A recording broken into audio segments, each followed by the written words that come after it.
Welcome to the Light, Camera, Rant Podcast. Your source for the latest on movies, TV shows, and video games. Get ready for ranting, raving, and reviewing. Here is your host, Lee. Hi everyone, we've got a very special episode today. I've got two very special guests to get us ready for Marvel for 2024 with a quick snapshot of looking at Marvel in 2023. And I couldn't think of a very better guest to help me with this. And it's a Sisters Assembled podcast. How are you going, guys? Hi, thanks for having us. Doing good. Yeah, we're doing great with this new year. I know it's only a couple of days in, and Echo drops in 3 more days. Exactly. Yeah, we're very pumped. Excited to talk about it, see it. Oh, it's gonna be great. Can't wait. And thank you so much for coming on this episode. I know we've tried a couple of times to get this going, and my internet is awful, which we've just learned for the past 20 minutes. It's terrible. But I must say, you guys have an awesome show. You have a really cool intro. You're almost up to 120 episodes. And I think it was Instagram. You guys came up in my suggestions. And I can't remember which episode it was, but I started listening. I was like, wow, these guys are these girls, are really good. And as I just mentioned before we start recording, like all of your social media stuff is really good, which even I've looked at myself going, I gotta really step this up. Well, thank you.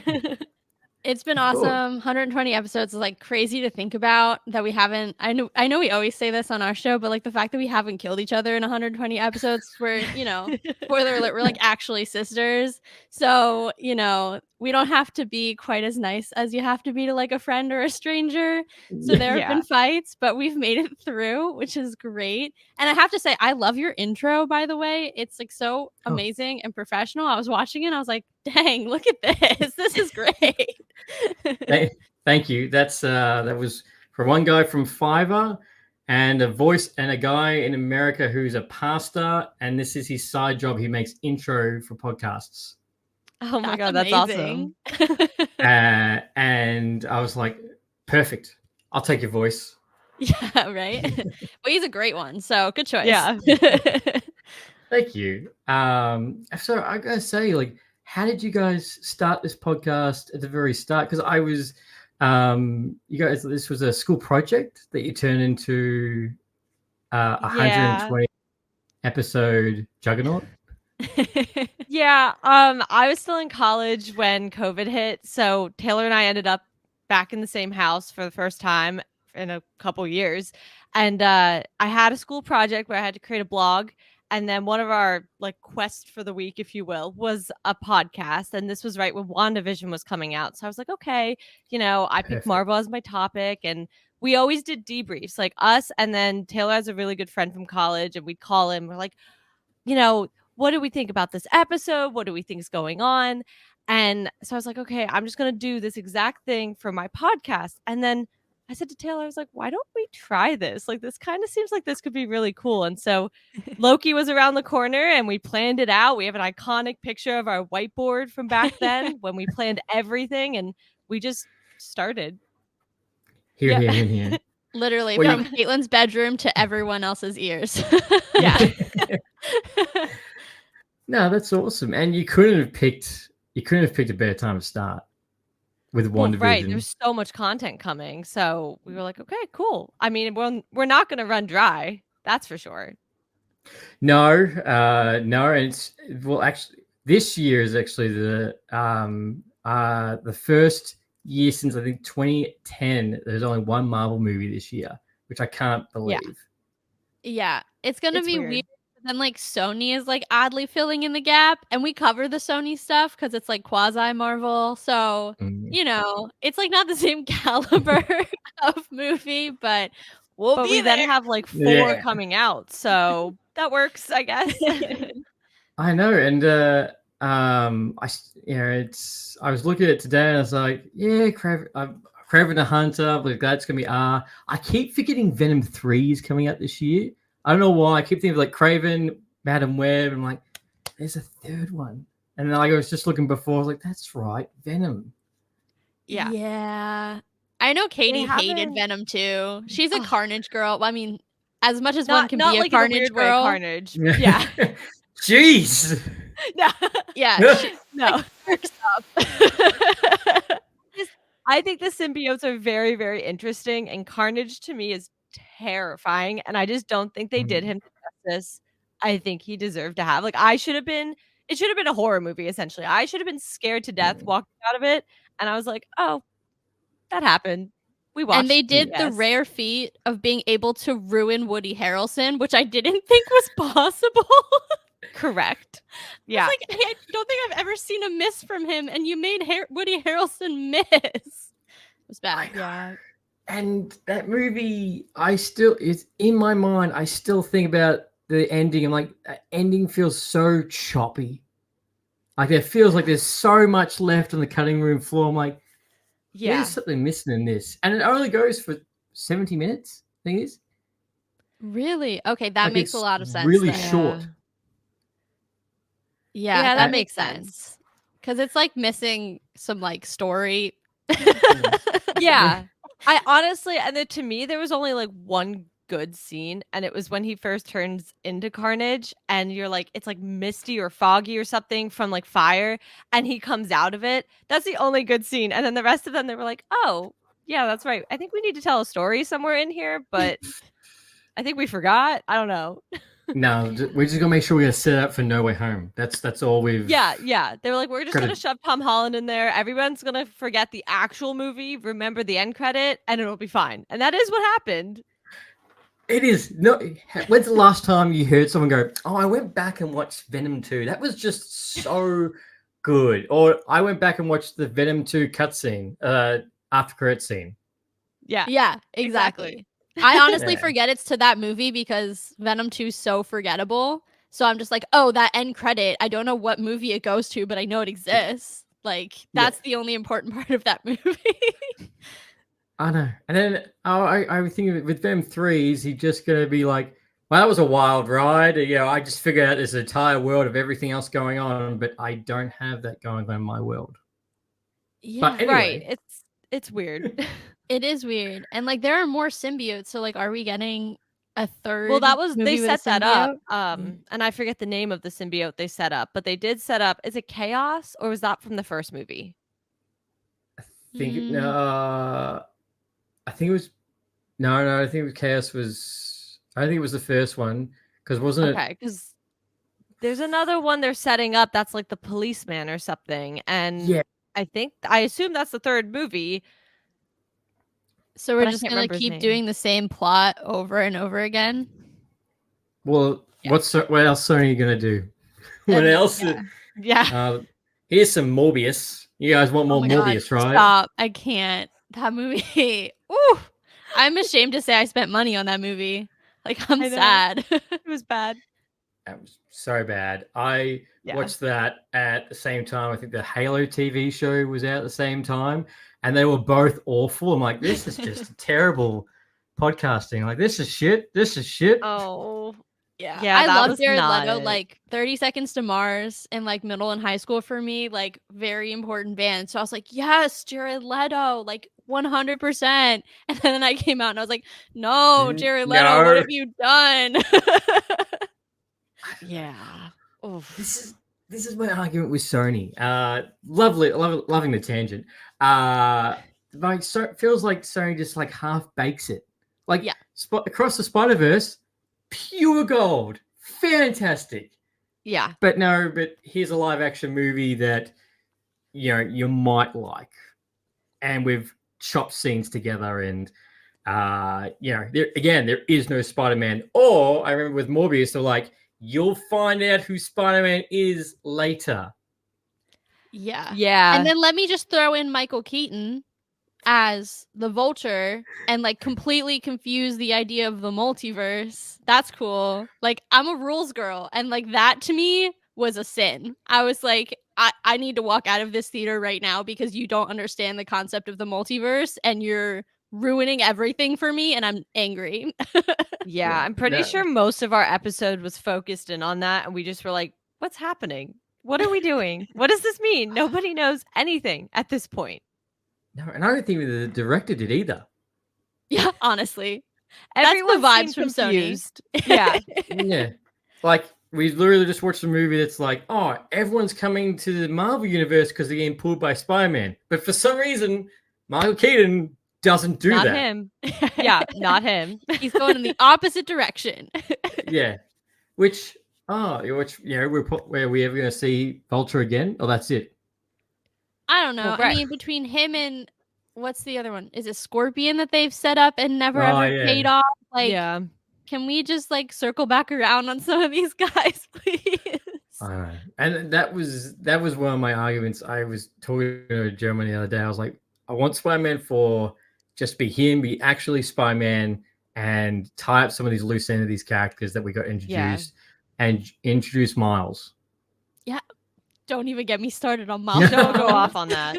I would go for like our last episode, like 15 minutes. I was like, oh my God, I love him so much. I have my 2 fan castings. Like, I am so ready. You're not the only one. I think a lot of people are ready for it. If the games, the Spider-Verse, it's there. And obviously, I don't know if you've got this vibe, but I feel like Tom Holland's almost like, he doesn't want to come back, but he does want to come back. Yeah. It's weird. I'm kind of like, hey, buddy, you still signed for another trilogy. So what are we doing? I don't mind him being picky, because if he's going to stick his neck out and say it's got to be a good film, and like as someone who loves the character as much as he does, he's going to make sure it's a good film. I'm cool with that, because I don't need some half-baked Spider-Man movie, especially with the end of No Way Home, setting up like the more classic storylines, the way that like we know from the animated shows, or even like the Toby type of stuff. Like, it doesn't have to be those exact storylines, but definitely a little closer to kind of the home of the character would be nice. And setting that up, I'm like, do it right. And if Tom's gonna sit there and hold out until they do it right, I'm like, 100% support, do your thing, my short king. Like, go for it. Nah, I completely agree. And you know that Kevin Feige is not going to recast him either. There was no way they're going to recast him before Secret Wars. We cannot have a 4th version of Spider-Man before we even get Miles Morales in the MCU. And like, not to be this person, but even if Kevin does, Tom could just call up Bob Iger drunk again and be like, hi, can you bring me back? I don't want to leave. I don't want to leave. I mean, it was fun, so that was a whole phase, wasn't it? It's like, he's not in the MCU anymore. He is. And I remember reading what the plan was Sony was going to do if he wasn't part of the MCU, and it sounded, I think it was Kraven the Hunter. I think that sounds familiar. Yeah, that checks. That whole era was sad. I cried in public in a Shake Shack in Times Square when I found out. It was not a good time. I mean, I will say, though, I was also very upset because I obviously want him in the MCU. Part of me was like, maybe if they aren't fighting over him constantly and trying to figure out how he works here and how he works here, maybe we would have finally gotten some good storylines. Because I won't lie and say, like, I think it would have been cool to have Tom Hardy's Venom actually be in a Spider-Man movie. Or I am very excited about Kraven the Hunter. I love Aaron Taylor Johnson, so that's part of it. But I'm excited to see that character. It would be cool if it could have been a Spider-Man movie and not just a weird anti-hero movie again. Yeah. Yeah. I can't remember why that got delayed too. I don't think it was because of strikes. I think that happened before the strikes. I think it did, yeah. But I can't remember either. And they were pushing everything back though for a while, Sony. Yes, because even Beyond the Spider-Verse, it's got no release date, which is shocking and sad. I know. Yeah. We were supposed to be seeing it in like 6 to 8 weeks. It was supposed to come out you didn't have March. to say that. Yeah, you're right. Know. When you put it like that, yeah. It's horrifying, and it makes me so sad. Oh, it was meant to be March when it got replaced with Ghostbusters, and it's horrible because you got this really awesome movie that's left on a major cliffhanger, and you're like, and then there's no release date. Oh, Yep. that movie was so good. Yeah. It was, and that's actually coming out in IMAX again, I think later this month too, which I'm really tempted to go see for the first time in IMAX. That's true. I'm probably just gonna rewatch it on Netflix because that's free and I can sit on my couch. But Valid. Yeah. definitely up for a rewatch. No, that's fair. And look, I hope Kraven the Hunter is going to be good. It's getting the R rating, but as soon as I see that Sony logo at the start, I'm like, expectations. Yep. I'm gonna step in as the multiverse police again. Why do we have Russell Crowe as both Zeus and his father? Like, can we not keep recycling the same act? I mean, and that's setting aside the whole Aaron Taylor Johnson of it all. So, like, I have issues. I have so many issues. I couldn't agree. And it's funny because he's like, he's going to go through all this, yet somehow he's going to have some hate for spiders. And like, cool. Right. Yeah. What's going to happen next? What's your plan with this? Well, that's what I kept saying, even with Venom. And now, obviously, we're going to be on the third one of those. But it's like, you're making us love not just, well, everybody should love Tom Hardy, but you're making us love Eddie and you're making us love this version of Venom. And I'm like, so if that's the direction we eventually go, whatever it is, I mean, I'm still trying to get the Amazing Spider-Man 3 out of Sony, if possible. But whatever direction that goes, am I supposed to eventually hate Eddie and hate this version of Venom? Because I don't, and you've set it up that we love them. So what's the direction with this? Well, and not to mention, and this is a little hazy from our childhood, but isn't the whole point of Venom having the Spider-Man-esque powers is that he gets them from being with Peter first before Eddie? So the whole fact that like Venom even exists the way he does in this form without coming into contact with a Spider-Man is just, I mean, it really is a stretch. And obviously all superhero movies and shows are a stretch, but that one is like, that's literally the essence of the character. So you really screwed the pooch on that one, Sony. Cool. Thanks. Yep. Yep. You did it again, Sony. Good job. Yeah, good for you. I know. And that's the thing, is the whole point was like, Venom gets for Spider-Man. That's why he hates him. But no, he just turns out to be the same character. It just happens to be right with no questions asked. Yeah. And I don't know what Venom 3 is going to be. Yeah. Now I've really thought about it. Like, Venom isn't just going to be the same rehash because you've used the trump card of using Carnage. Yeah, exactly. Yeah. So, but look, 2023 is behind us. So I got to ask, what was your least favorite out of the 3 Marvel movies that we got last year? What was your least favorite?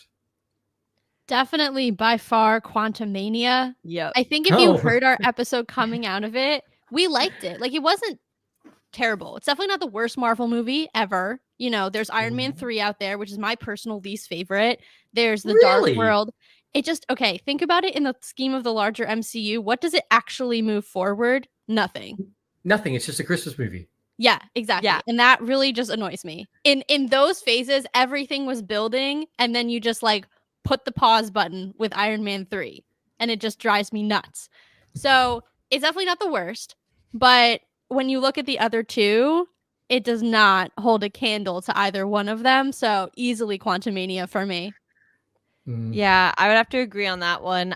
I think there were a lot of moments in the theater that while I liked it, and I did like it, I won't say I didn't as a whole, but I think there were just moments I was like, oh, that's interesting. That's a weird way to have gone, but we did that, and now we're here, and that's okay. Whatever. But I just, to Taylor's point, the other 2 just very quickly surpassed it, that it just was like, yeah, Quantumania happened. I forgot it happened because it was the first of the year. And I like to keep it that way. Now, and look, it's the same thing for me. It was out of all 3 films, that's the one I walked out and went, I don't don't really need to see that again. I think Yeah. that one viewing was good enough. Like I'm excited for Kang, but I can't say I'm going, oh, I can't wait for the next time Ant-Man's going to rock up with the family. Yeah. Right. And then And now everything Kang's happened so with weird. Kang. And Yeah. so now it's like, okay, cool. So like, what is this film now? Because that was the whole point of this film. So But even then, the film, even beyond what's happening outside the studio, I was like, so he just beat Kang? Like, what are we? I'm confused because isn't that Kang the Conqueror right there, and he just beat him? So where are we going? What am I supposed to know? Like, oh, Kang's formidable, but Ant-Man beat him. But Yeah. he's killed Thor, but he can't kill Ant-Man. yeah. Right. That's what I mean. I was like, what is going on? How are you going to make me think this guy is a threat when Ant-Man beat him in the quantum realm? I just don't get it. Neither do I. And the only real person that's actually seen him as a threat is Loki. Yeah. Every other And even interaction's then, I feel like Loki only sees it because he has seen He Who Remains and he's seen another variant. I don't even think Loki would see Kang the Conqueror as a threat if he wasn't aware of who he technically is. And all of that was before Loki's evolution into the god of stories. So it's like now Loki is the multiverse. So, like, that's the other thing. What kind of a threat is Kang when you have a good guy, or at least a guy on our side? Because Loki being a good guy is questionable on his best day. But, you know, a guy who's on our side sitting on the throne of the multiverse, like, then what's the problem? Yeah. What's going to happen? And that's a major thing that after Loki season after that final scene, I'm like, he's going to have to die. Someone's going to, like Kang or somebody's just going to have to come straight up and finally kill him. Don't put that in the universe. Why would you say that? No, I don't want him to die. He's the last character I want to die. But I'm like, how else is everything going to happen? Like plot twist, Dr. Doom kills him. Just to put that out there. At this point, like, don't we have to bring Doom? Because, like, what else? I mean, if you read Secret Wars, you know it's got to be Doom. I hate the whole idea that Kang is even going to play a part in Secret Wars. He's not there in the comics at all. And, like, yeah, okay, comics are a suggestion to Marvel, and I get it. But with something as cool as Secret Wars, like, it's got to be Doom. Just, like, get on with it. Like, we don't need the Kang detour anymore. Let's just go forth. Yeah. Well, and you're bringing the Fantastic Four in, so you might as well just do it at this point. I know.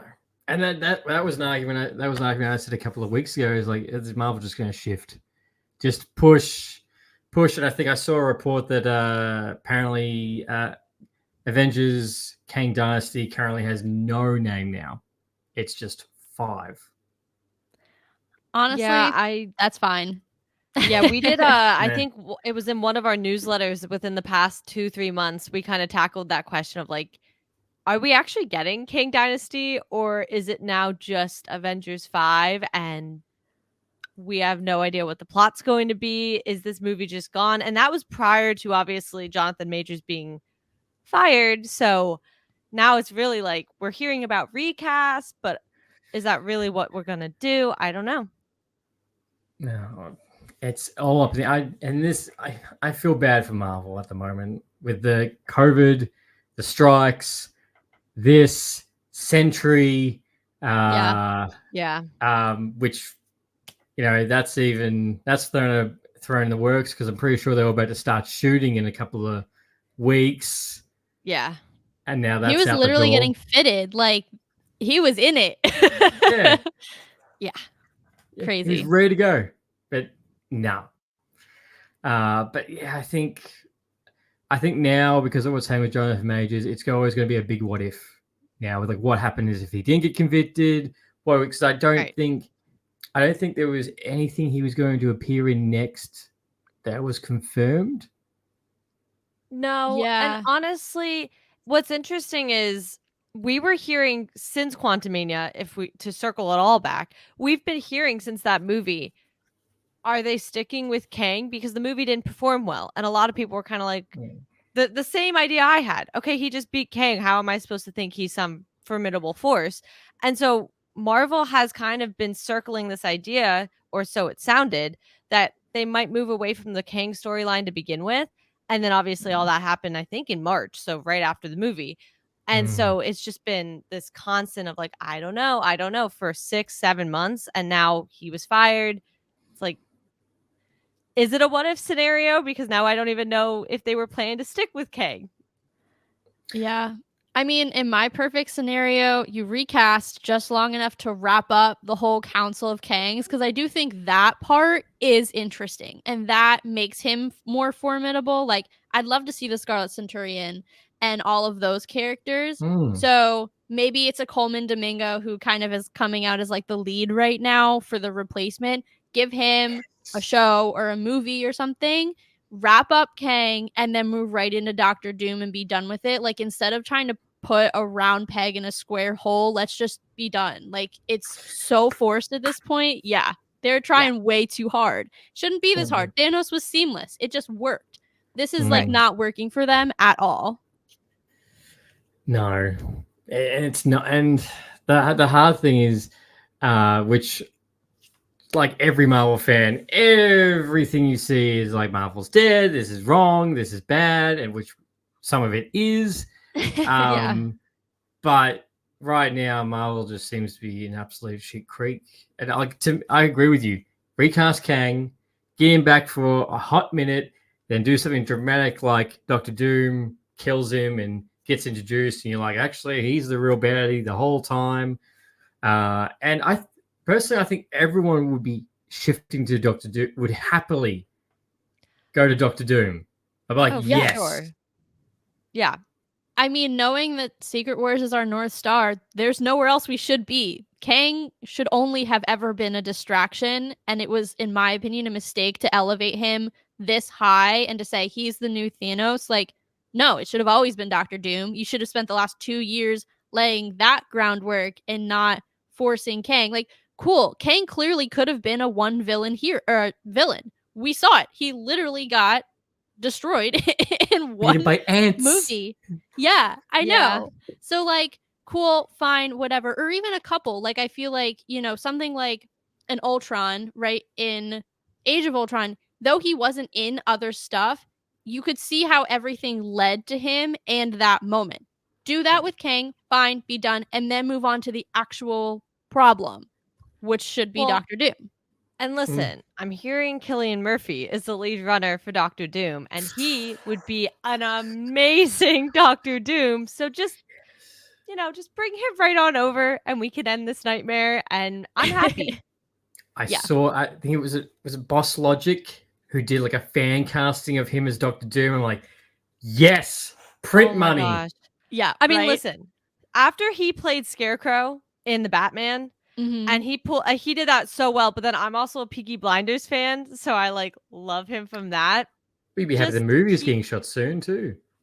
Right. Well, right. I'm like, this guy would be perfect for this role. He's that perfect little like version of, you love him, but he's definitely can pull that villain off so well. I would be so happy. He'd kill you to drop a hat. Yeah. Literally. Yeah.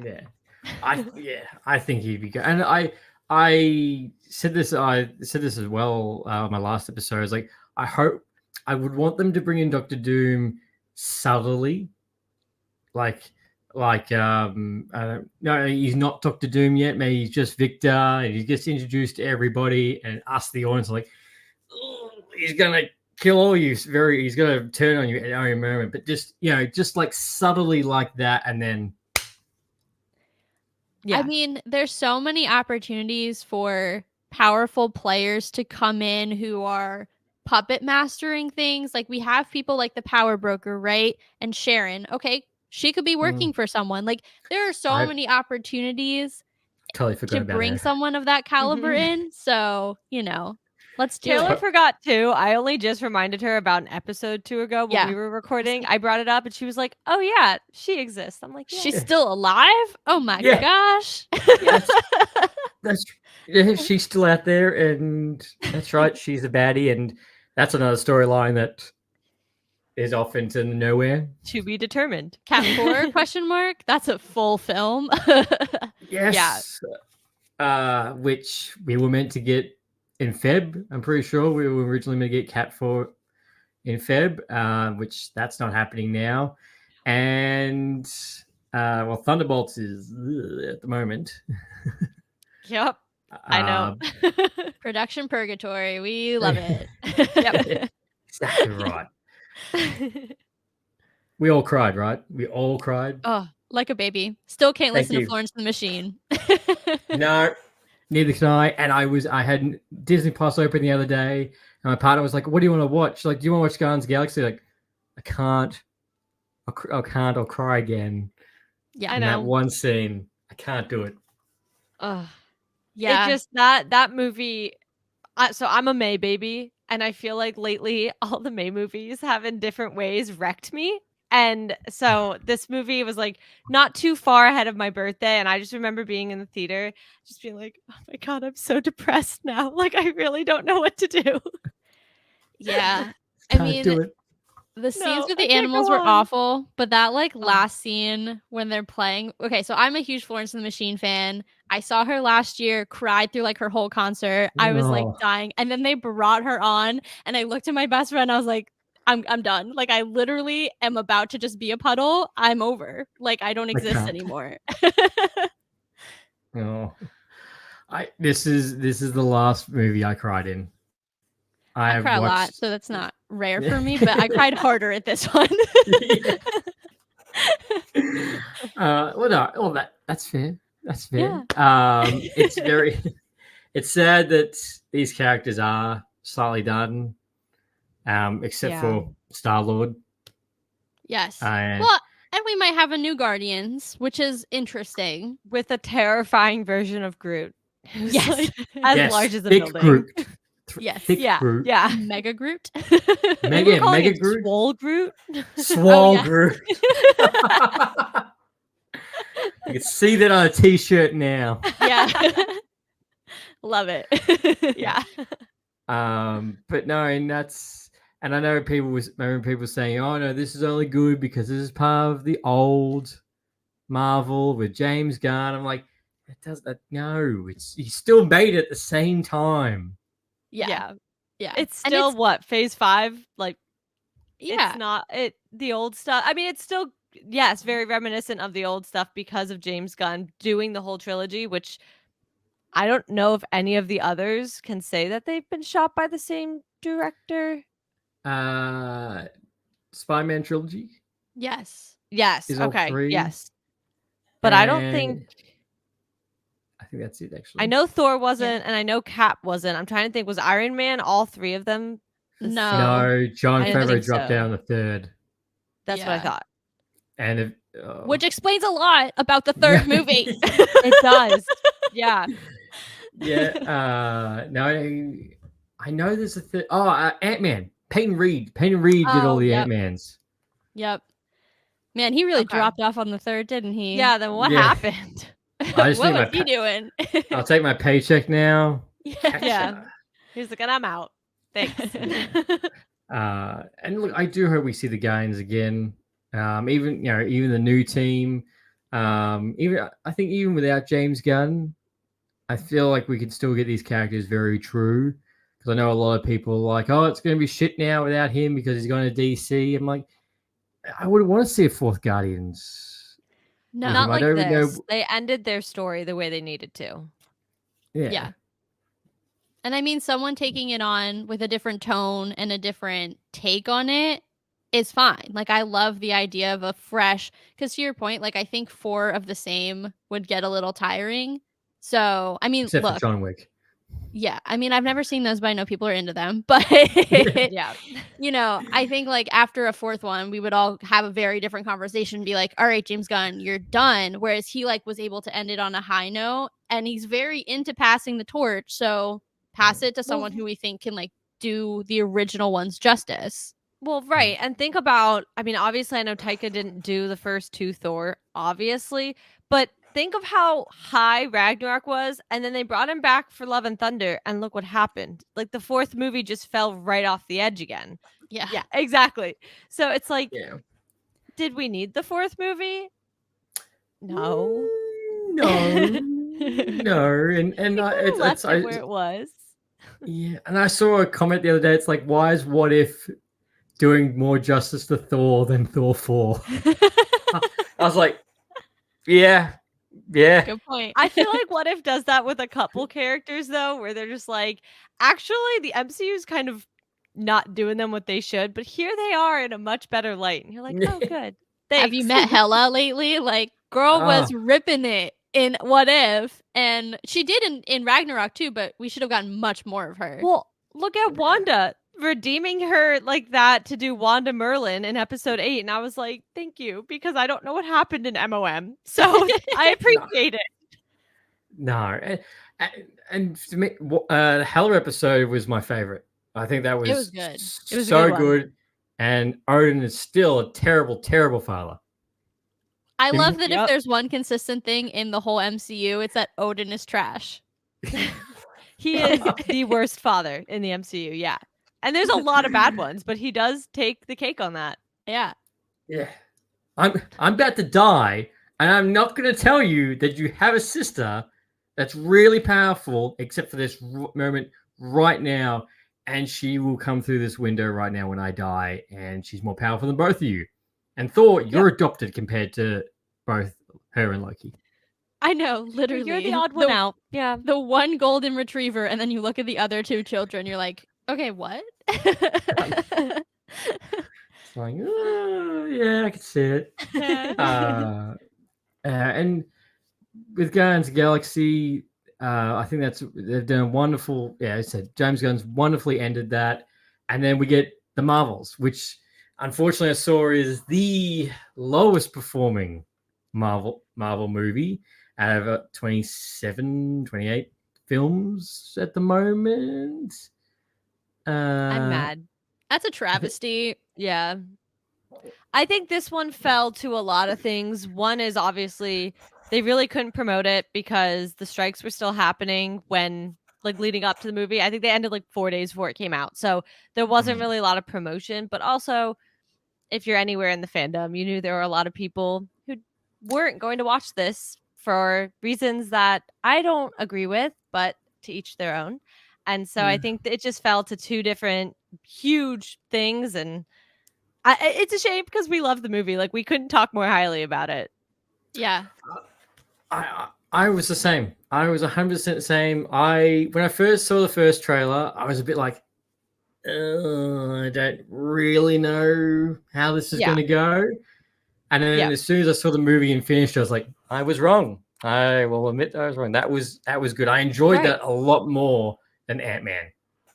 Yes. Well, and we kept saying we were not fans of Captain Marvel at all. We didn't really like her first movie. And as a character, I mean, I kept going like, where has she been? Because all this stuff has been happening and you have this overpowered human and we just ignore her character except for when we apparently need her to be in things. So like, that just makes me angry. And so it's not like we went into this all like, oh my God, Captain Marvel and everything. I do think Taylor probably went into it because she was like Kamala Khan because she does love Kamala. But that's my girl. And she should MVP. because I love Kamala. Yeah, 100%. Yeah. But we did not go in already ringing all the bells and saying this was going to be an amazing movie. We actually weren't that excited about it. And we came out and it completely changed our point of view of everything. Yeah, it was so good. I mean, the chemistry between the three leading ladies was amazing. It was funny. It furthered so many plot lines. I mean, it literally confirmed the Young Avengers. We got the X-Men. It was just serving until the last minute. And I was like, you go off, ladies. You go. I know. And we got all that. And yes, there was a lot of people that said, I don't want to go see it because the leads and all this. And I'm like, well, why does it really matter? Just go watch the film. Yeah. Last I checked, there were female characters in the comics. Sorry, do you not like them either? Like, I'm confused. That's right. Yeah, like, you just sit there and be like, oh, there's no leading white male man. Oh, whatever am I going to do? What a tragedy. I get so angry because the first three phases were built off the backs of Thor, Cap, and Iron Man. There are your three white men who are leading the entire first three phases. And nobody was complaining. And then, like, across the board. Like, you didn't have us complaining, you didn't have anybody complaining, and then it was like, oh wait, we actually have all these other characters, women, all sorts of different cultures, everything, and we should really explore these because, you know, they're amazing and they deserve screen time just as much. And it's like, actually, if it's not a bunch of white men leading it, it's not real Marvel anymore. And it's like, what? That's not true. Again, pick up a comic. There's so much diversity in the comics. Do you just read the white men comics? Like, if so, you can't. There are literally so female characters in them. Like, you can't just read one that's about just like, there's no Captain America that's only about Captain America as a character. Also, the continuity doesn't make sense if you don't read all of the offshoots that like lead into other stuff. Like, what are you doing? I don't know. And those comments I didn't get. I thought it does not deserve to be the lowest performing Marvel movie. Yes, I do agree. I didn't actually think about that, but the striking probably maybe did hurt it. Because it was right. It was about a week, wasn't it? About a week, and then that came out, and yeah, I just don't. Like, I'd go back and watch that again. And you're right, I would too. Captain Marvel. I can't say the first Captain Marvel movie. I was like, whoa, yeah, I can't wait to watch this again.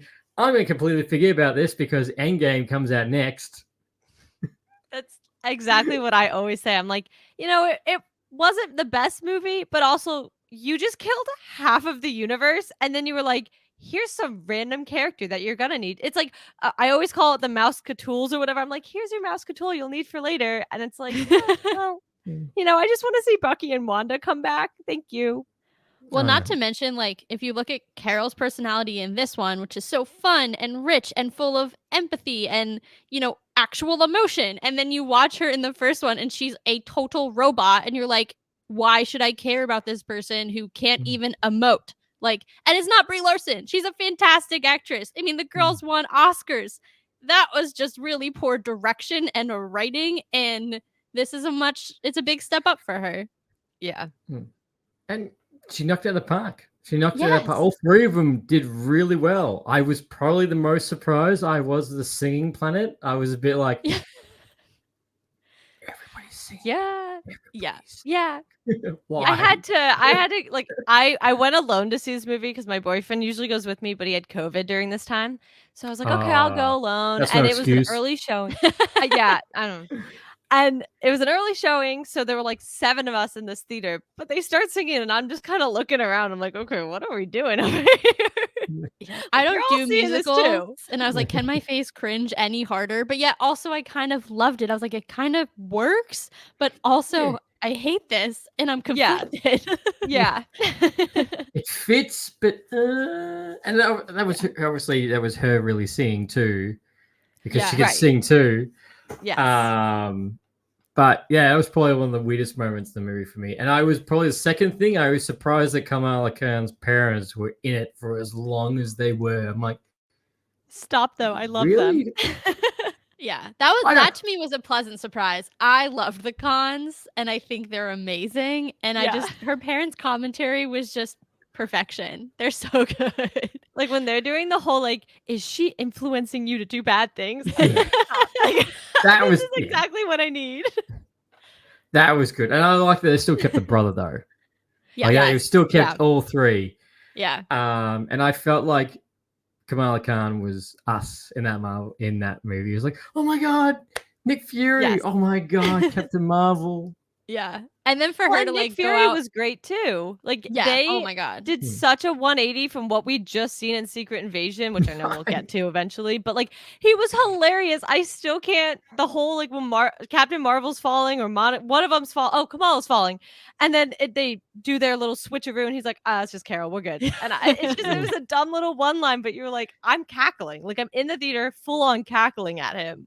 So good. And then the fact that Kamala went and imitated him at the end when she was doing the Young Avengers thing. She's like putting together a team. And I was like, I don't know how you know how exactly that went down, but I love it. I know. And I feel sorry for Kate. It's like she can't she can't get any home without someone breaking in. I know. Right. Like, yeah, I mean, she does live in New York, so that comes with some risks. true. That's true. That's true. But like, what was would you go back and watch the Marvels again? If it was coming on Oh, Disney for Plus, sure. 100%. For sure. Yeah. Yeah. I loved it. Yeah. Yeah, it should make more money, and people criticize it way too much. And you're most of all, X-Men, Yes. Beast, actual Beast, Yeah. Yeah. and it's Kelsey Our Grammer.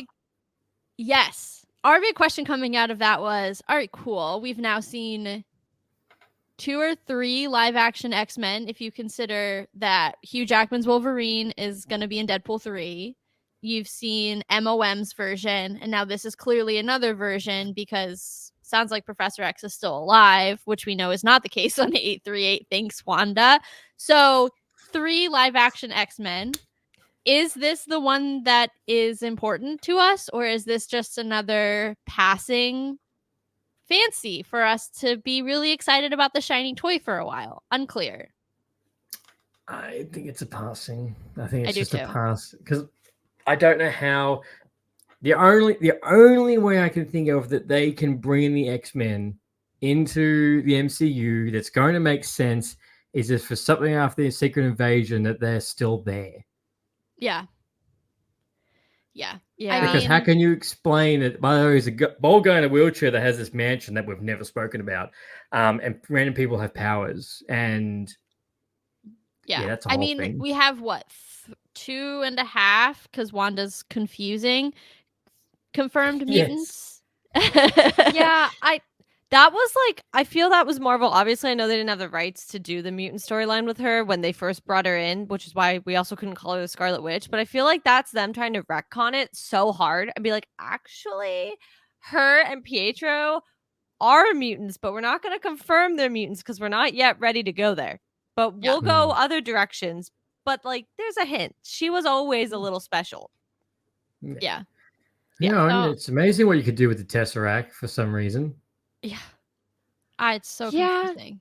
Yeah, her whole thing, I love WandaVision, but I definitely will say the background almost confused me more of just who she is, how she got her powers, that the Scarlet Witch is a single entity. It's not just specifically her, but she happens to be embodying it right now. That was just a very confusing thing, especially when you see it play out now as we've gotten, I mean, a crap ton of more properties, and she's obviously an MOM. It just keeps getting a little bit more confusing for me. Well, that's right. Well, that's right with Wong. He's like, oh no, Scarlet Witches are being of unfathomable power. I'm like, how did you know that? We've only learnt that 2 seconds ago. And why have you not mentioned that there's a being on the planet? Right. Yeah. Yeah, it's weird. And then it's like, okay, so maybe there was lore behind her. Yeah, right. Well, it's like maybe they knew the stories. Let's say, because like Agatha knew the stories, right? And so, okay, maybe that's somewhere in one of those books they keep it locked up in their library. But it's like Wanda's been around for a long time, and granted, she hasn't taken on the full power until recently. But were there not some kind of hints going around that you were like, oh, maybe this girl might just be special, and she might just fit the criteria of something else we know? Like, remember that when not she going bewitched around? an entire town? Like, remember that? Right. And like, And you Dr. clearly Strange know just was about like- it. Yeah. Yeah. And he was like, I'm not here about Westview. So you know about Westview, and you're just letting her chill in her fake orchard that's actually, I don't even know what it is anymore. Hell? I'm not sure. Something like that. Or you're right. Or the fact that like how. By the way, do you know that we have someone on our team that literally nearly killed Thanos with her bare hands? And you know, let's not mention that again. Let's let her go We're off. just going in blind to that one. Yep. Yeah, no one. She almost remembers killed him that at all. twice. And once with Like- only one hand. Well, that's what I mean. Yes. She literally was destroying an Infinity Stone at the same time as holding him back when he had like 4 or 5 stones already. And I'm thinking, we're ignoring this? Mhm. Like, that's just, we're not going to talk about it? Okay, sure. Oh, well, what about Wanda? Nah, she's no more powerful than Cap. Like nah, don't worry about her. She's B fine. tier at Write her off. best. Yeah. B team. Ant-Man, Wanda, same category. Yeah. Yeah, exactly. Yeah. And speaking as a good segue, which was half hit of miss, half I feel like disappointing at the same time. Like this was really like, what can we fill in the gap to give a Nick Fury a story, which is a really good story in the comics, but I don't think it gave it justice. Even with Maria Hill dying in the first episode, I really wasn't like, it's like, oh, okay. They only come back for one episode, and she got credited for every episode after that. Yeah, I liked it through 5, and then 6 was a disaster on a plate. And then upon reflection of it as a whole, I was like, so I know the storyline of Secret Invasion. You made what is one of the biggest moments in the comics into a 6-episode laughingstock that is on such a scale that it's like the Ant-Man miniature version to the Ant-Man Giant Man version in the comics. And I'm supposed to be like, yay, when the only saving grace was that Samuel L. Jackson is a king and always will be a king. That's all you had going for you. I'm sorry. No. No. Yeah, Secret Invasion was rough. And I think, well, I always say this, and I say it on our show a lot. If you mess up and you flub that ending, I forget everything that happened. Like, I don't care if it was the best 5 episodes I've ever seen of TV in my entire life. I will not remember that because that 6th episode was total crap. And it could go the other way. You could give me 5 horrible episodes, but if you do an amazing finale, I will not remember those other 5 episodes were the worst thing. But I don't know if I've ever seen a worse finale to a show than Secret Invasion. And I was like, we went into it so, like, we were on this show. If you go back and you listen to those 5 episodes, yeah, like, we were constantly like, this is so good. We love being back on the ground, that espionage feel, like you don't know what's going to happen. It was so good. And then 6 happened. And now I'm just kind of like, let's ignore this property. Yeah, and I think a lot of people will. That's a perfect another example. Gaia. We've got someone who has all the powers of the Avengers on Earth. Yeah. And we're not going to ask any questions. And also never mentioned in the Marvels, which, like, I get it, but, like, don't you think we should have gotten a line from Nick Fury, like, heads up, Carol, there's this girl, and right now she's on the right side, but she kind of has your powers, and also everybody else's powers, minus the Scarlet Witch, and, you know, we might just want to keep an eye on her in case she goes a little rogue again, because she just lost her dad, and, like, may be dealing with some grief issues, and the last time someone dealt with some grief issues, they kind of hexed a whole town, so, like, we need to just keep an eye out. Well, and it's not even this girl because she knows her. She's met her. Oh, true. So it's like, by the way, that little girl, that like 11-year-old, yeah, got to tell you some things about her. And real quick, her parents are also dead, by the way. Yeah. Oh, yeah. And her dad died and her mom died. You missed that. Yeah. And you knew them, so I'm really sad that I have to tell you like this, but here we go. Yeah. But everything else is fine. Everything is gone swimmingly. I have my wife here too, which you'll never, ever see her. Yeah. Right. Oh, and by the way, the way, she that little girl that I was telling you about that, you know, she got those really weird powers because I did some weird things during Endgame and I collected everybody's blood and created a super being. But yeah, just an update. Super cash. No panic. You worry about your friend dying. Don't you worry. Yeah. It's all good. I got it covered on Earth. We're good. Yeah. There's no like war against the Skrulls from the President of the United States. Everything is calm. All is fine. It's all good. You just worry about everything out there. Yeah. Mm-hmm. Yeah. Yep. That's I don't think we could have summed it up any better, actually. That's literally how the show is. And this is something that, mic drop. I don't think I can't even think of a reason why people would go back and watch this. Now with the Marvels out, there's really no point. The only thing it may affect in the future is Cap 4 because of the president being such a important character in Secret Invasion. But then again, like, are we going to start the film with Harrison Ford as president, as Ross, or are we going to transition from Ritson to Ross in the film? Like, that's the only thing that would make it important at this stage. That's right. It's a strange too. By the way, the other president guy 2 years ago is dead, or he's left. I've taken his spot. Yeah, and I'm going to continue his war. And my favorite thing is that the actor who plays Ritson is like, I'd love to come back and continue the storyline. And I'm like, oh, buddy, I'm not sure they're planning for you to. Honestly, I don't even know that Kevin knows, to be honest. Yeah. Like, I feel like their usual meticulous planning is just like on fire and everybody's running around like screaming and it's bad. This is fine. Exactly. The fans will still come.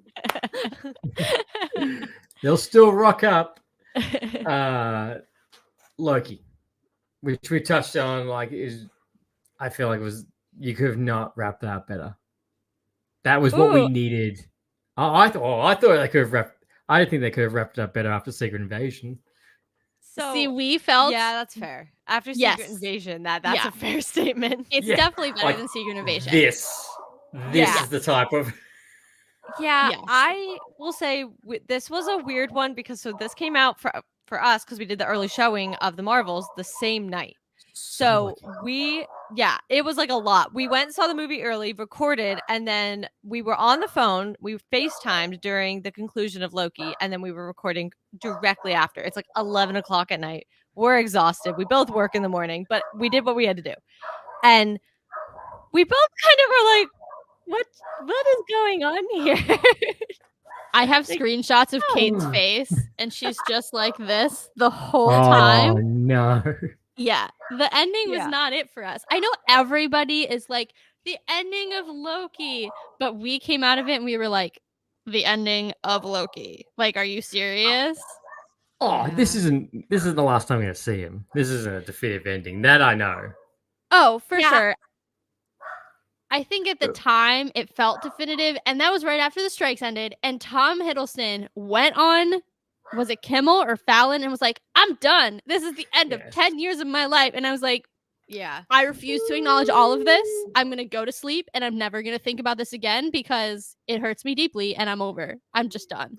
Yeah, it definitely felt pretty definitive to us initially, and because I think it was so late that we didn't even go on Twitter to see fan reactions, kind of get an idea. We were like, okay, we need to just record this episode so we can go to bed. And so I wasn't seeing theories, I wasn't seeing people saying anything. So I was like, okay, one of my favorite characters from pretty much the get-go, that just happened. That might be the end of it. And I just kind of have to accept that. And I don't know what to do with that knowledge. Don't know what to do with that. Yeah, don't know what to do with that. Look, it's sad that this will probably be his last thing next thing will probably be Secret Invasion. But I will admit, when I did see that last episode, I was a bit like, wow, like this was the first villain for Avengers. This was the brother, and this is where it's come to, and it's not even our original Loki either. Yeah, right. Yeah, Infinity War. It's also hard because I'm so as long as Chris Hemsworth refuses to leave the MCU, I am determined to see these two on screen again. So I think that was the other thing I just thought I was mourning from the jump was I was like, is this it? Are we really never going to see any form of the brothers ever again? We won't see the sunshine on them. Oh, well, actually, that's one scene I think we thought when he was going back and saying goodbye. I was like, God, I think there's a photo or comic book where Loki walks through a door, and it's when Thor's fat and depressed, and he turns around. I've seen it. Yeah, and he's like, brother, he's like, he's like, I got so much to tell you, but before he finishes his sentence, he hugs him. I'm like, that's all I want. Yep. That's all I want. In my head, that's what really happened. That's my head canon. Like, I just why? Like, and there were so many hints in the season to Loki's life as, you know, in Asgard and like as Thor's brother and like his family and all of it. And so the whole time I was like, and Katie too, we were both saying, this is it. You know, they're finally talking about his past. They're not ignoring the fact that he had a whole life before he joined the TVA, which they kind of did in the first season. And we were like, yes. And then he ascends the stairs and you're like, he's about to go be alone for millennia. Yeah. No. Well, and then they were like, by the way, though, we're going to prove to you that you can go back to live on the sacred timeline. That's going to be proven during this season. But it has nothing to do with Loki. Don't even worry about it. Nope. Yeah. No. Rules don't apply. Nope. No. But otherwise, like, I hated Loki season 1. So I have to say, like, What? Like that, like you have to be like the only person I know. I know. I hate that. Well, actually, I am not, because there's a little group on the internet that I am like friends with, and it was actually mainly because, obviously, as a Loki fan, going into that, it was just rough as far as character development. Because, I mean, first off, you just pulled the worst version of Loki off the timeline, showed him a 10-second film of his life, and suddenly he was a good guy. That was weird. I was like, why are we not exploring his character here? We have a second chance to do that. And they were like, actually, no. And then it's called Loki, but really it should have just been Loki and Sylvie show, because Sylvie just came on in and they just ignored Loki for half of it because they were like, she's more important during this part. And it was aggravating because, like, I like the actress who plays Sylvie, but I don't really like Sylvie at all. So there was just a lot. And I thought the episodes just got progressively worse as they went on with season 1. So by the end, I was like, I can't stand this show. But I actually ranked season 2 as my highest because What If also flubbed the ending. But I thought this was pretty good up until episode 6. And I've made amends with episode 6 enough that I'm like, it was still good. I could still sit there and say season 2 was a really good show. All right. Well, I still can't believe you didn't like this. Anyway, I know. I'm sorry. Like it's not like I saw the people were hating on Loki season 2, and I remember thinking like, it's not that, like, if you really hate that much, go watch Secret Invasion and then come back to me and how much you hate. Still miles ahead. Yeah. Like then really come to me with your issues. Yeah, exactly. I think it was cool that I forgot his name. He was just on the tip of my tongue. Obi was the MVP, I feel like. Oh, yes. I love him so much. So good. When he got noodled, that was the moment I almost threw my remote at the TV. I was like, I need to turn this off. Like, I'm done. I know. I was like, oh my God, no. I was like, he's trying to sell his own books at a bookstore. I know. I love him. His career is just like bang, straight off after Everything Everywhere at Once.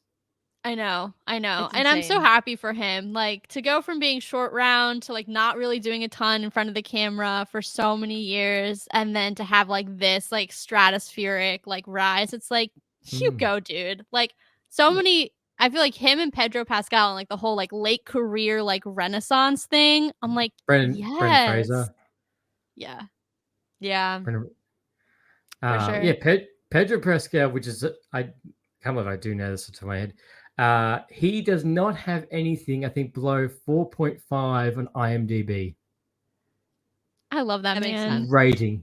The fact that they're talking about him being Reed Richards, I had Katie texting me, so my other friends were texting me because I'm a Pedro girly. So I was like, this is the best thing that's ever happened to me. Nothing bad can happen to me today because Pedro might be Mr. Fantastic. Well, and I always say, Taylor, I I think not a thing that man has been in. I'm not gonna lie, because I'm not a Star Wars fan. I haven't gotten into that yet, so I haven't seen that. I got freaked out by the concept of The Last of Us, so I didn't watch that. Like, I just have not seen actually anything he's in, but Game of I am in Thrones? love with him. No, Narcos. no, nothing. I- But I love that man. It doesn't like just Daddy's a frame supersedes. of mind. Yeah. Yes. Well, and honestly though, I think what it was finally when he went on SNL. Oh And my he god. was it was so good. I mean, I had my boss sending me them, and we were watching his skits throughout the day because it was so funny.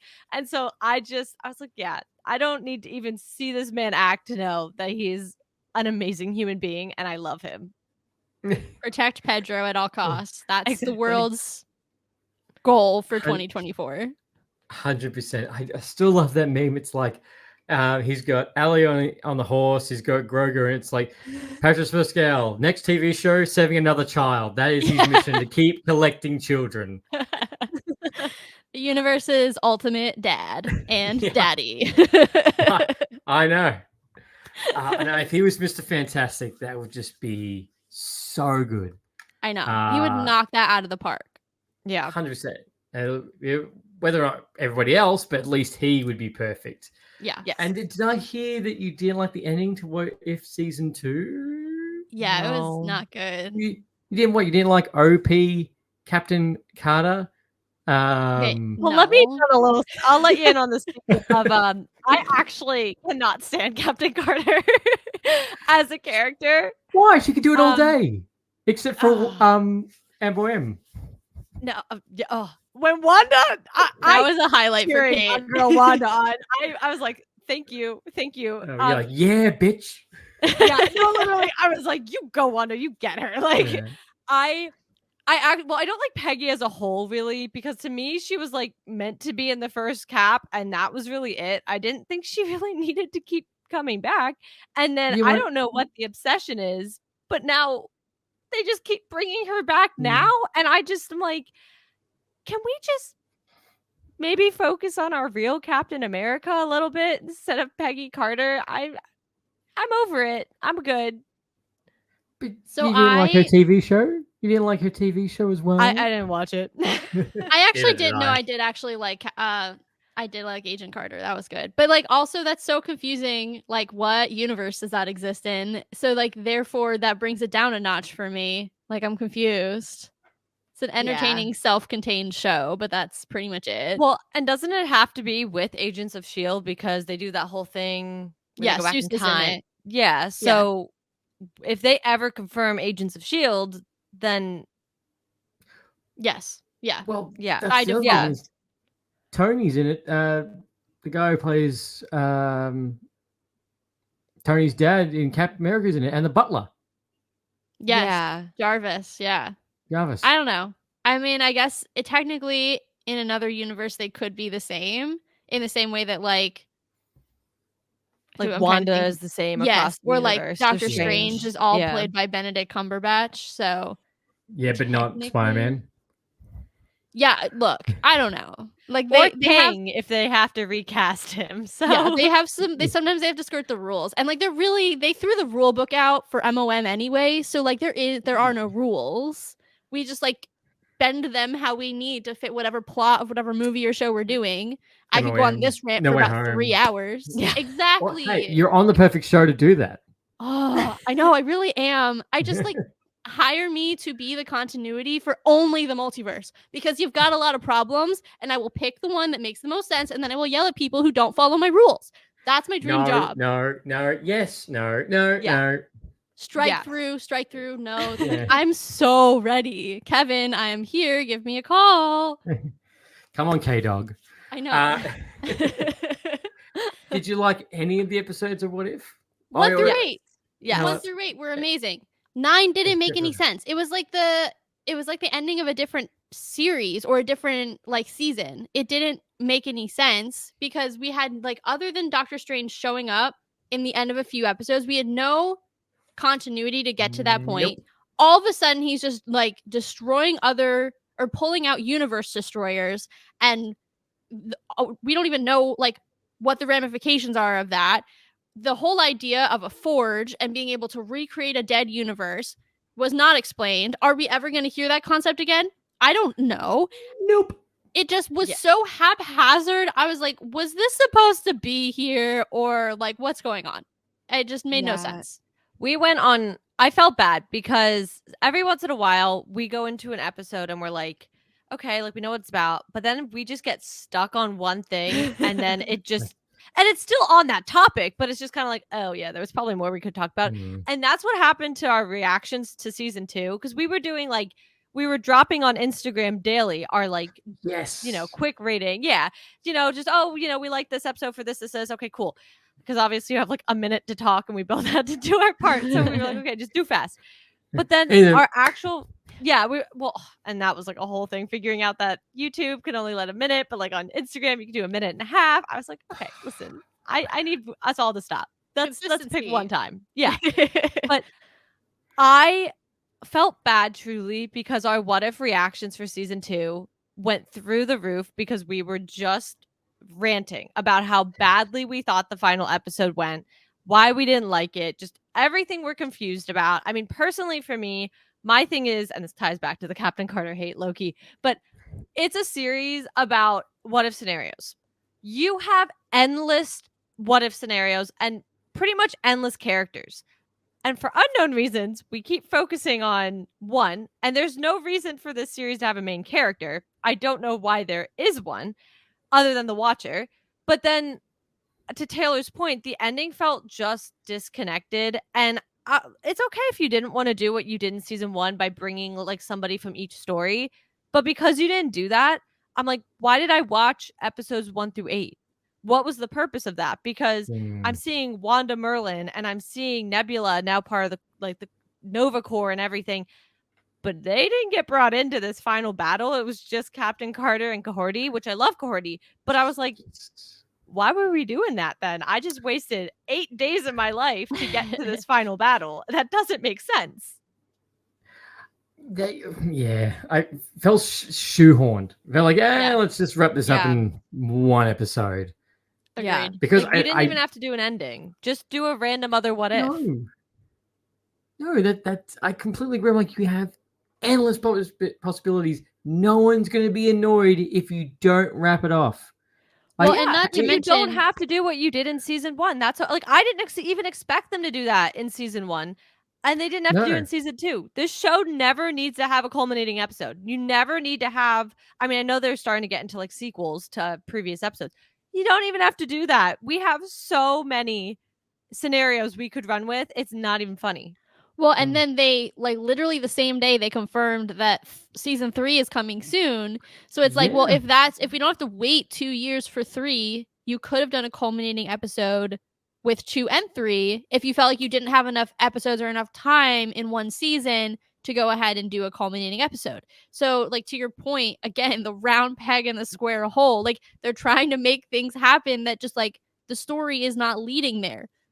Go where the story leads. It's like literally the like number one rule, I feel like, of storytelling. If the story isn't working, go where the story wants to go. I don't know. Seems like smart. You would think that, will you? Yeah. I mean, I'm not a professional writer or anything, but I was surprised the fact that season 3 got confirmed so quickly. I was like, oh shit, okay. I know. Well, I told Taylor, because I went on Twitter and I'm like, why am I seeing Bucky and the Red Guardian in a car? Like, did I not just watch the finale of season 2? I'm confused. And then they're like, oh yeah, by the way, this is for season 3. And then I keep scrolling and they're like, oh yeah, it's coming soon. I'm like, what a weird time to decide to announce that when you just wrapped season 2 today. Oh, same day. Yeah. And also, quantify soon, please, for all of us that are trying to plan out our year. That would be lovely. Yeah. That's true. There's no, besides Echo, nothing has a date. No. Nothing does except for Echo. Yeah. I was looking at Agatha like next week. I know. And I'm like, thought it was going to be more episodes too. I'm surprised it was only 5. Yeah. I mean, look, But I'm maybe not it upset. works. Yeah, Because you 'cause know if- what? They've been trying to do that format until I'm sorry, I think this is exactly what you were gonna say Yeah, though. Like go off they've because I been can trying read your to do this- mind. Yeah. The 6th episode, it works if you have the story to say 6 episodes. But you know, if they don't have enough to do a 6th episode, that's fine. I'm happy if they're just gonna call it at 5 if it's paced 5. properly and it all fits, you know? Yeah. And- Again, with the shoehorning, we don't need to do it. Go where the story leads. That's the mantra I think that Marvel needs to have in 2024. Oh, well, 18 episodes of Daredevil. That's going to be, I'm sure that's going to tell you where the story goes. So excited. Can't believe I Uh, just did that on camera, but I am so excited. That's fine. That was probably the biggest surprise I got when they announced Daredevil. Was like, yeah, Daredevil's coming on. Cool. 18 episodes. Yeah. Okay. That's longer than a normal TV show. Yeah. It's like That- 2 WandaVisions. That means if they do weekly releases, we're going to be doing Oh, that yeah. for 4.5 Yeah. months, Yeah. which is a lot. I That's a thought about lot. that too. I was like, it's 4 months of just Daredevil.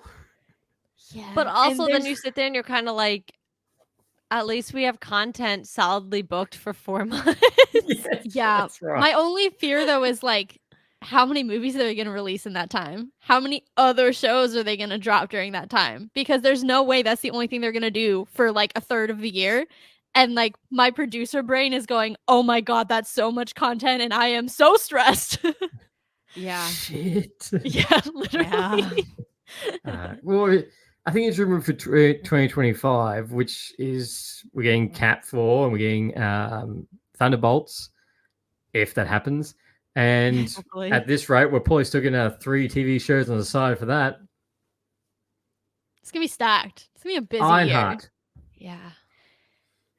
year. Who knows? I mean, look, Riri Williams is a cool character and she murdered that character, like not in a bad way, but she like killed it in the movie. Go off, do your thing. I hope it happens, you know. So do I. I posted a reel the other day. I was like, is there like they shot the TV show in 2022? Wakanda Forever came out in 2022. I'm like, if you're dropping this in 2025, how much audience are you gonna have? That's like, oh, Right. that's right, the chick from Wakanda Forever. Yeah. And we just had 1, 2, 3, 4 to 5 movies since then. And if it's been shot, like everything is connected. So it's like, is there stuff that's now outdated? So do you have to do reshoots? Question mark. Yeah. Is that going to push it back more? Like, okay, like do your thing. Yeah. Go off, That's the I other thing. guess. That's the other Yeah. thing. Is like, well, how much is this going to be relevant? Again, how much is this going to be relevant to the overall story if you've shown 2022? Yeah. Right. Yeah. Who knows?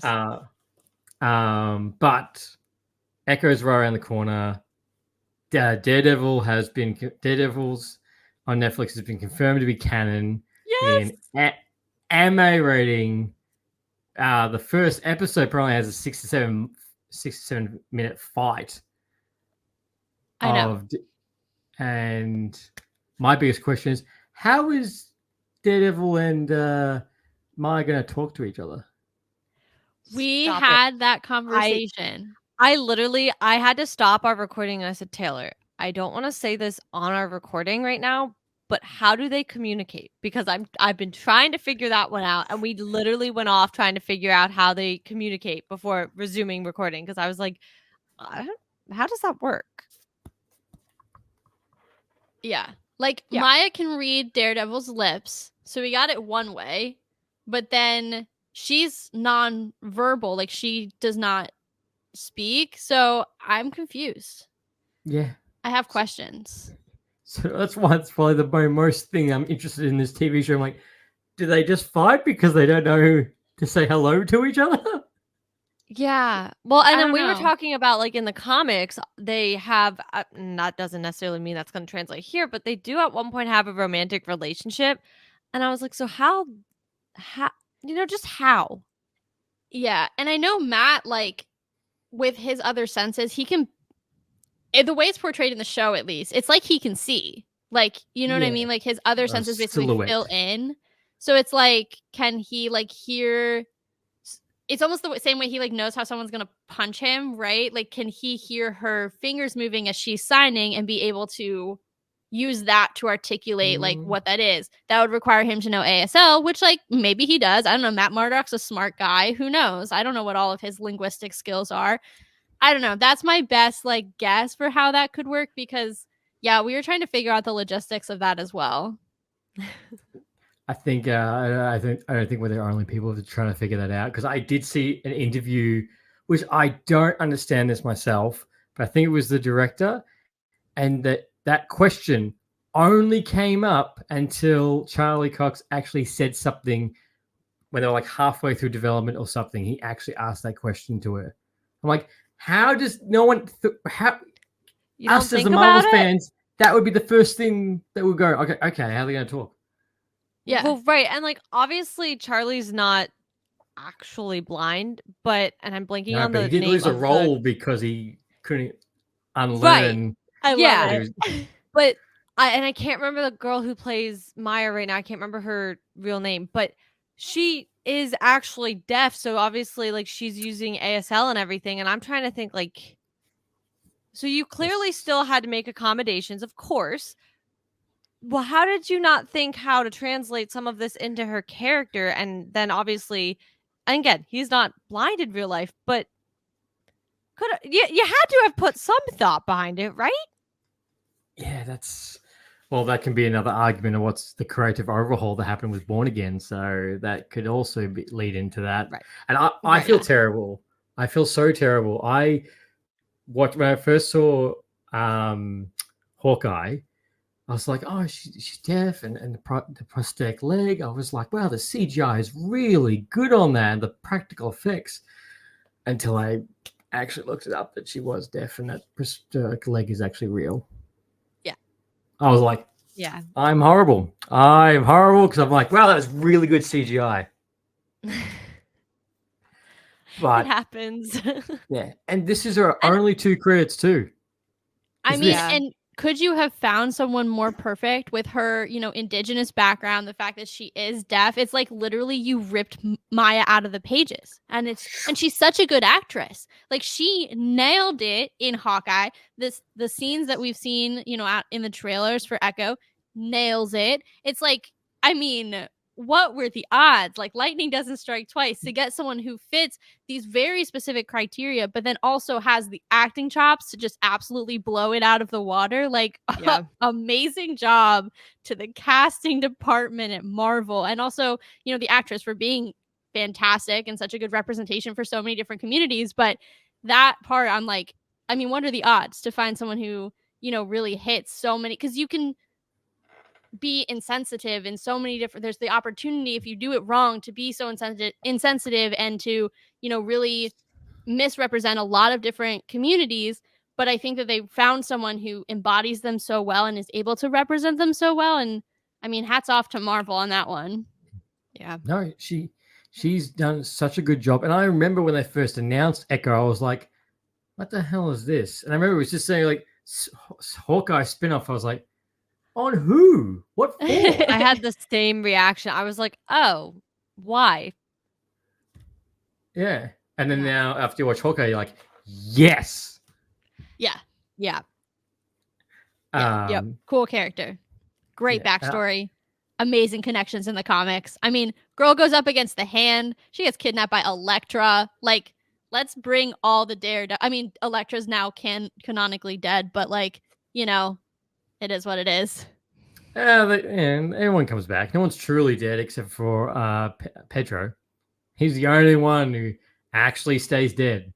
Yeah. I mean, but then you have Evan Peters. So, like, a version of him isn't dead because of the multiverse. That still hurts my brain. I don't even want to go there. That's right. Do we need to say anything? Is there anything we can say for Deadpool No Way Home? I'm ready. and I saw this, someone was like, we get an entire press junket of these two being buffoons. And I was like, yes, Yeah. that's all that's going to matter. It's going to be great. It's going to be awesome. Yeah, I'm excited. I mean, Deadpool, no matter what, always hits it out of the park. But just knowing what this one, no, let me take that back. We don't know what this one's about, but just understanding the general concept of what might happen in this one, I'm so excited. Yeah. Bring on the fourth wall breaks all day, every day. In Disney too. Fourth wall breaks in Disney and being Disney Marvel's first R-rated film. Bring it on. Wade Wilson. Let's go. I have all the delays. I'm so glad this was the one that stayed. I was like, yeah, you can flog off Cat 4 and Thunderbolts just as long as you keep us with Deadpool, which pretty much everyone I've spoken to when I've been trying to organize future episodes for guests, I'm like, oh, what movie are you most looking forward to? Deadpool. I'm like, what's your second pick? Yeah. Join the line. Yeah. But you know, you're seeing old X-Men characters. You saw the 20th Century Fox film in the set photos. There's a whole rumor about the TVA, Owen Wilson, and X-23. It's I have no doubt that this will not be like the Marvels at the box office. No, this one is gonna be probably top 3 in terms of grossing of the year. I mean, it seems like a lighter year anyway. I know we're getting Dune 2, and The Challengers is probably going to do really well because everybody's obsessed with Zendaya, which rightfully so. But other than those two, I think like who apparently unfollowed Tom Holland today. Yes. Yeah. Well, to be fair, she unfollowed everybody. She's following 0 people. So, you know. I said a heart attack. Don't do that to me. It's fine. Love is still real. It still exists. Tom Daya is still going strong, as far as we all know. Hopefully. Yeah. Hopefully. Fingers crossed. That can't be the first major death of 2024, because if so, I think we all need to just stay in bed. This year's done before it even really started. Don't leave the house. Just stay home. Yeah. Rotting era all year long. I saw that this morning. I was like, I'm not going to report on that. Something will go wrong. I can imagine the comments now. Yeah, I think we're safe. Well, probably a big question. I haven't actually asked anybody this is: do you think this movie will have the same effect as No Way Home in the point that we will hear people cheering in a Marvel movie again? Yes. Yeah. No doubt. I'm not going into this being like, oh, it's going to be a cameo fest, because that's not the point. What but James Gunn to do a cameo porn? Yeah, exactly. I'm not going into it like that, but I do know Hugh Jackman's in it, but I just know the second he shows up, that's your first one right there. Everybody's going to be cheering and screaming. It's just, exactly. Like, that's just what you do. And just like we knew Andrew Garfield and Tobey Maguire were going to show up in No Way Home, but it doesn't change the fact of the moment it actually happens and we're seeing it happen. It's just like, that feeling, you just can't explain the feeling. Yeah. And when you go on a Thursday night and you're with other Thursday night warriors and you're like, everybody's there to be a little extra, you're like, yeah. My peoples. Yes, exactly. I have found my community. Yeah. Subscribe to my podcast.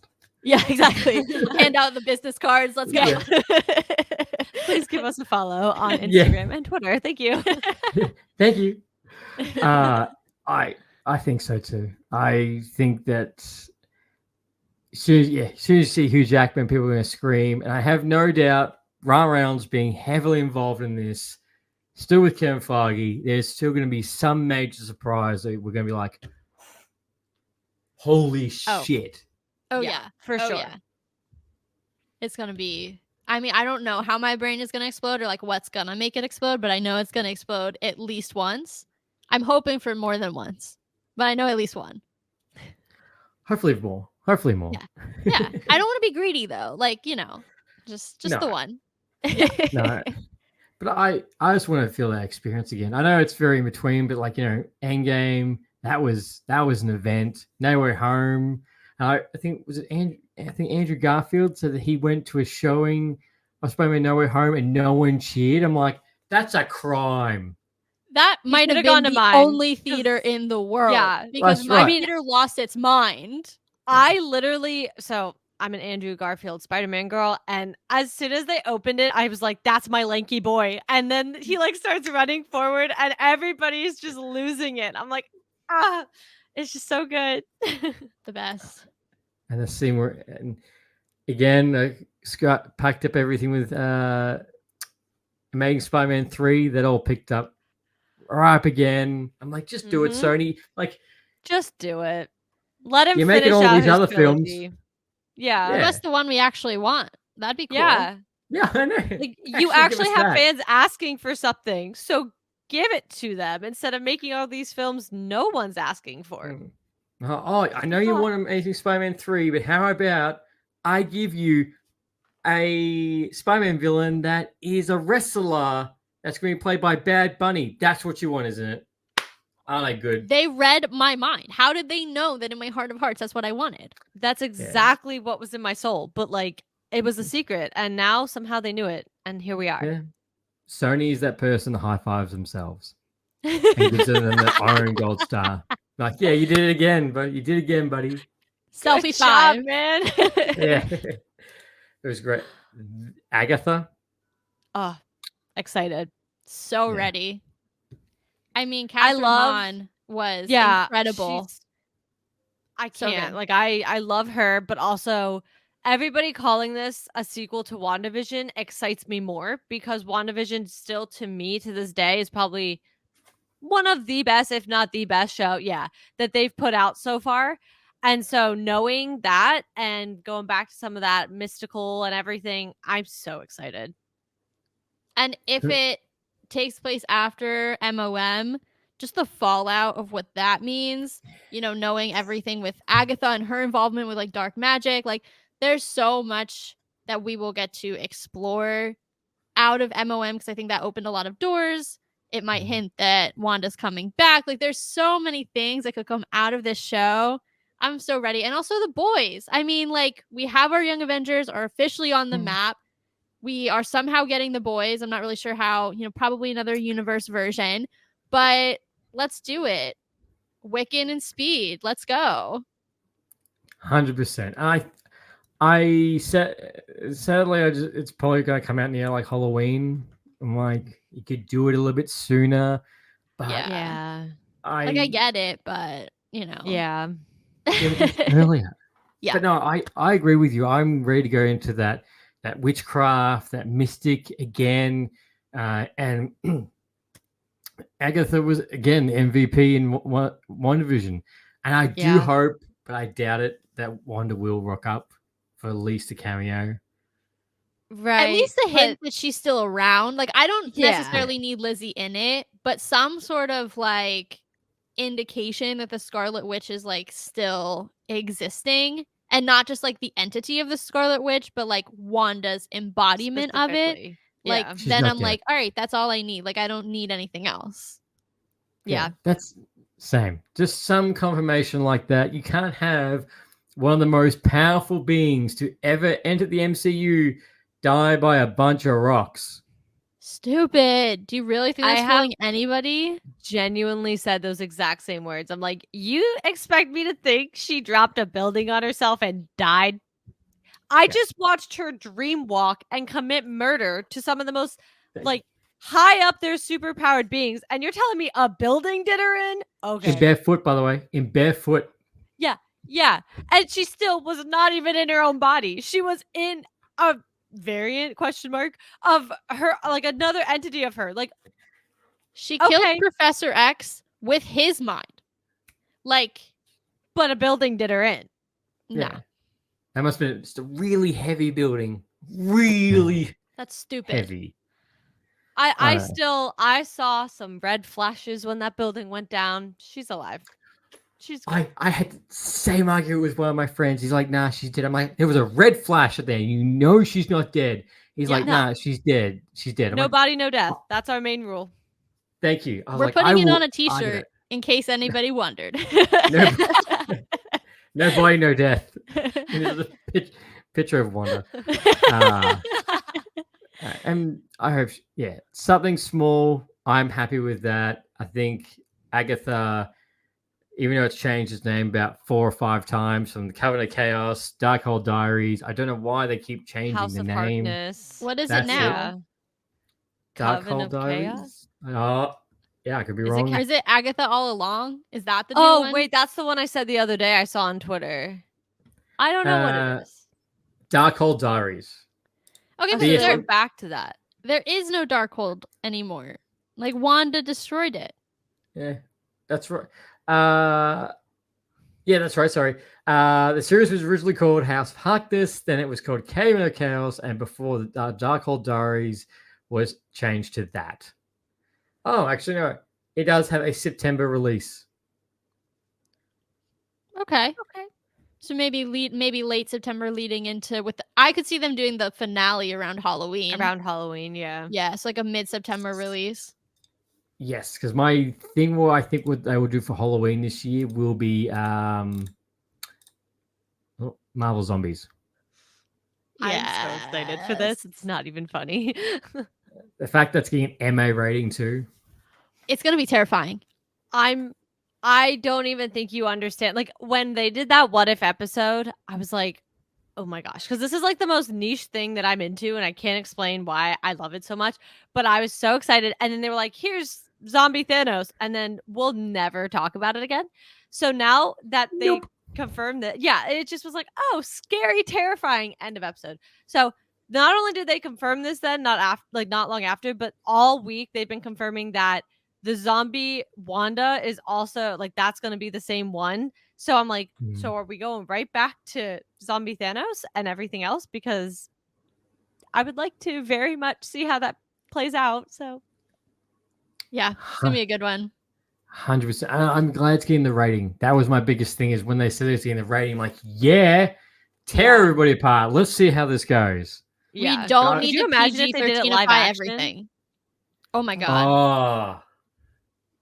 I would actually probably like have to watch with someone. Like I would make someone come over and watch it with me. I would die if they did a live action version of this. I'm not gonna lie. When I was watching The Last of Us, I used to make sure my door was double bolted before I turned the show on every Sunday night. So like this type of stuff, I enjoy it, but it scares the crap out of me, and it like have to hold my pillow so that I can like hide behind it if I need to.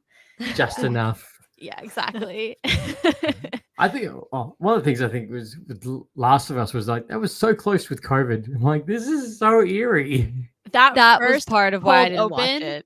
Oh my god, I literally was like, I'm not okay. Like I like still have too much PTSD from that experience. It's not been long enough. Like, and then the fact that like that bacteria exists and and we are destroying our Earth, and that is actually feasible. I was like, I'm never gonna be okay again because this is gonna live in the back of my mind. So thank you for reminding me that that's a thing.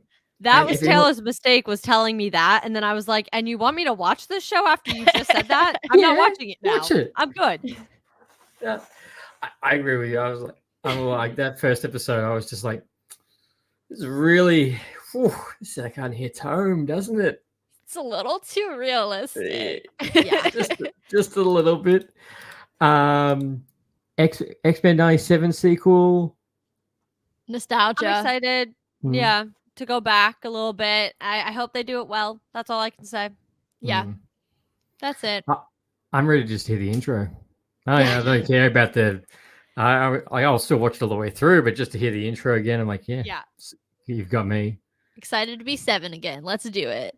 Yeah. And Spider-Man. So Spider-Man freshman year, but now it's no longer called Spider-Man freshman year. It's now called Your Friendly Neighborhood Spider-Man. Did anybody want this? No. Yeah. I can't say I was clamoring for it. I'm like, you could have just done this in a flashback or something. Not to mention, like, I like the idea of the animation, but you're also changing key characters, and Tom Holland isn't voicing the character either. It just feels like a waste of time. You have, at least for people of a certain age, you have the like 90s, early 2000s version that will always be the definitive animated Spider-Man. Like, that song Like, you want to talk about an intro song? That just gets me hype every time. So, like, you're never going to reach that level. I'm sorry, you're just not. So, you've got that. That's not going for you. Then you have an actual live action Spider-Man who cares so much about the character, he'd be willing to step away before he'd be willing to make a bad movie. Just do what people want and put him back in the suit because you set him up to be the iconic Spider-Man and do the iconic storylines. Don't waste your time on this. Go into development with Tom and do your thing. Like, that's my PSA. That's my soapbox. I didn't need this. This is a project that when I saw it go, Sam, I thought, I was like, cool. I guess. Like, I probably would care more if this is maybe more Miles. Yes. Then Yeah. because this is a story that we have, like the Batman. We've seen his parents die. We've seen why he becomes Spider-Man. We've seen him do all this. Yeah. Like, and wasn't that the whole point with the Tom Holland trilogy initially was like, we aren't going to do it again because it's already been done twice within the past 20 years. So we're going to skip that and go right into him already being Spider-Man. And it was like, okay, cool. I didn't need to see the spider bite him again. Didn't have to happen. I was fine with it. Awesome. So why this? Yeah. Also, unnecessary. Just maybe just for just some small, make more money. Another TV show to pump out for no apparent reason. Even what do you think of this? Eyes of Wakanda. I have no idea what it's going to be about, but I love Wakandan society. So anytime I get to spend time learning about them, I'm good with it. I'm like, take me to Wakanda. Let me spend some time. I'm happy. I'm living. Yeah, you know, I don't think I'm excited for it, but I'm not excited for it. I guess it's just one of those that I'm like, yeah, I'll watch it obviously when it comes out. I'll probably end up enjoying it, I would assume. But I'm not like counting down the days, that's for sure. This, as far as I know, this doesn't have. It's one of the shows that is pending release date. Yeah. Ryan Coogler is meant to be heavily involved in this. It's meant to spotlight the Black Panthers of time. Oh, okay, cool. Now I'm even more excited. Which I was like you, Caddy. I was like, as soon as I saw this, I was like, yeah, okay. Right. Yeah, I was probably. Like, I mean, sure. My thing with the animation is like, I'm cool with you building out the universe and giving us more to understand in an animated format instead of like spending resources on like a live action. So I'm cool with like, okay, Spider-Man I think is just a waste, but like this to me adds to the lore and adds to the history of Wakanda and our understanding, and it's like gonna be of value, but you also didn't like waste like live action resources on it. So I'm cool. Like, I'm good with that, if that makes sense. Yeah, I mean, that's kind of why I'm like, I'm not going to count down to the days whenever it gets a release date, but I'm going to enjoy it. At the end of the day, I didn't ask for it, and I'm not like Marvel Zombies, but I'll still definitely like it. I'll take it. Yeah. Yeah, exactly. I'm just, like, when I saw Ryan Coogler was going to be very involved, and I was like, okay, I have faith. Man doesn't miss. Yeah. So yeah, I'm good. No, but that's the thing. We've got 2 live action shows and we've got 3 animated TV shows. I think I got them all. Yeah, I think I got them all. But yeah, we got 3 animated. So TV wise, we have heaps of. Yeah. Movies wise, we got one that's going to be an absolute banger. And then right around the corner for Sony, we've got, as we mentioned, Madam Web. That's the only thing for me going into this is seeing a Spider-Man that kills. Yes. Yeah. I like the cast. Honestly, I'm intrigued by the cast. That's good. Yeah, they have a lot of good good big names, up and coming names. But I gotta say, I kind of was like, this was another one where I was like, why? Just kind of why? Also, like, the best actors can only do so much with a bad script. And if any Sony recent movies or anything to go by, like, okay, look at Woody Harrelson, great actor, killed Haymitch, like, so good. But, like, he couldn't even make Carnage work with a script like that or a story like that. I don't think a Sydney Sweeney or a Dakota Johnson can save this. No, and I don't think they're going to. And I have this giant fear that their scenes in the suits are going to just be a 5-minute, like if that. Yeah. I'm like, well, and honestly, like out of all of them, this one is the one I sit there and I'm like, why? Like, I don't need to see this movie, but obviously we have to because we'll cover it. But if we were not covering Sony adjacent movies, this would be a big skip for me. I just don't. I'm not really sure what they're gonna try to lead up to here. I don't know what the after effects are. I'm confused. And Madam Web as a character is like so deep down in the Spider-Man lore that it's like this is a deep, like this isn't even a deep cut. It's like a 3x deep cut. Like, do people even know who Madam Web is if you're not like really into Marvel?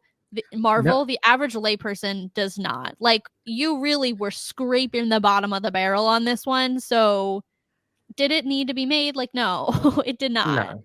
And even for the people that do know her, what's the first thing you come to mind? An old person in a chair. That's the first thing you think of. I'm like, and it's not. Okay, but granted, no. it is set further back. So I'm thinking, are we going to eventually see the present day version? Because like obviously, I think it's because Ben Parker's in it. So it's like clearly he's younger. Clearly this is what probably 30 years, I would think at least. So are we gonna get like a present? But then I'm like, so is Dakota Johnson not gonna play Madam Web, or are you gonna age her up? Like, what are we doing exactly here? So many questions. Just throwing anything at the wall to see what sticks. Yeah. That's And really honestly, like, I don't want Sony to fail. Like, if they miraculously make this a good film, I'm gonna be happy. Yeah. But the odds are not in their favor. No. I just think I'd be pissed if right at the end it's like Morbius coming in, like, oh, I'm here to talk to you about the initiative that we're doing against Spider-Man. No. Yeah. There's nobody in here who would even like should be near a Sinister Six. Just no. No. But how? Why don't you like? You've got a character that's partially part of a multiverse about multiple Spider-Man. Yet you're going to have a film with no actual Spider-Man that we know. Because I've already seen the rumors. Oh, it's going to be Andrew Garfield. I'm like, I would doubt they're going to probably appear for this. No. If that were to be a thing, fine. That would be the most redeeming part of this movie. Yeah. But otherwise. But the only thing is, like, the way the Andrew movies are set up, they focus a lot more on Ben and Mary than, like, either Toby or Tom's do. So Andrew's is actually, in my opinion, the least likely because we've already seen Ben and Mary Parker in flashbacks. So I'm like, that one stretches it for me. It's gonna be, if there is one, it's more likely to be Toby or Tom because we have no idea what Ben or Mary look like. And we can realistically say, like, more likely it could be, I forget who the actual name of the character, but Ben from Parks and Rec. It could be more like a Ben from Parks and Rec versus like the guy who played Andrew's dad looks nothing like him, and it wouldn't work in my head. Like, there's no way that him aged up looks like that guy. So no, I don't know. No, and this is the first Marvel movie off the bat this year. Not starting out on our best. Isn't it February, right? Yeah, on Valentine's Day. Wow. Oh, good. I'm really gonna take my partner to go see on Valentine's Day. I'm sure that's what I want to do. Well, no, the good thing is you can watch it the night early on the 13th. But as a single person, that's my Galentine's Day. So I'm a little PO'd because I usually get together with the ladies and we do our Galentine's Day thing. So I'm not happy that I have to watch this instead. Like, well, no. I'm happy that I don't have to now watch this on Valentine's Day now that I know I can see it. I thought it was the Thursday was the no, it's Valentine's like a middle Day. of the week. It like comes Valentine's Day. They specifically picked Valentine's Day because Valentine's Day is like a Wednesday or something like bizarre. For this movie, they said Valentine's Day. That's it. Yeah, I don't know. That's the one. I don't know. Sony, you know who would really like to go see this movie? Couples. for some apparent reason. They are our target audience. What? Yep. So confused. And did you hear also that Sweeney, she actually got bitten by a spider? Yes, filming the rom-com. Yes. Yeah. The huntsman spider. And I was like, look at her go. She's really getting into character. I know. Let's call method acting for Sydney Sweeney. I was going to say, Nicolas Cage would be so proud. And it's funny because I think she was on Jimmy Kimmel. I can't remember who it was. Or Fallon, one of them. Yeah. Said that the note that she got from the nurse was now Sweeney Todd is Spider-Woman. And she got that before it was announced that she was going to be in Madam Web. Oh my gosh, that's so funny. I love it. If you were that nurse, you'd be like, I called it. Yeah, I know. I literally am clairvoyant. Am I Madam Web? ? I got you a different job. But look, those are the top Marvel movies and top TV shows that are coming out this year. And yes, this year is going to be very slim on the board for superhero movies, but the TV shows are being so much off. And do you guys have any final words on how you think this year is going to go? I don't know. I think it's going to be an interesting one. I hope that there are some pleasant surprises in the Sonyverse, and I hope that we get Across the Spider-Verse. I'm putting out manifestations and my intentions of the year. That's it. Those are my final words. I'm a little nervous because I feel like this is the first year since the shows and movies came back that it's a really diverse group. We don't have a lot of Marvel movies. We have a lot of Sony. We don't have a lot of live action shows. We have a lot of animated. It's a weird year, but I'm excited for it. I hope it, to Taylor's point, there's some surprises, not necessarily in the Sonyverse, just in general. I hope we have some really good, just like breakaway moments. But I'm just excited to see what happens. Oh, well, so am I. And I agree with both of you. I hope we get some good surprises. And look, I don't hate Sony. I just hopefully that when we go see their movies, they're going to be good. Like, as I said, Kraven the Hunter, the fact it's got the R rating, I'm hoping they'll push that to no end. Venom 3, got no limbo. But look, I wanted to say thank you so much for coming on this episode. We've been talking for about 2 hours, and this has been so much fun. Yes, thank you for having us. It's been an awesome experience. Oh, thank you. And you're most welcome anytime in future. You always have a spot to come back on this show as well. Yeah, we'll definitely have to have you on our show as well. Yeah. Happy to. And as always, thank you for everyone who's listening and watching. And until next time, happy ranting. Thanks for listening to Lights, Camera, Rant. If you like the show, don't forget to subscribe so you don't miss a single episode. While you're at it, leave us a rating and review, and be sure to tell your friends. Until next time, happy ranting.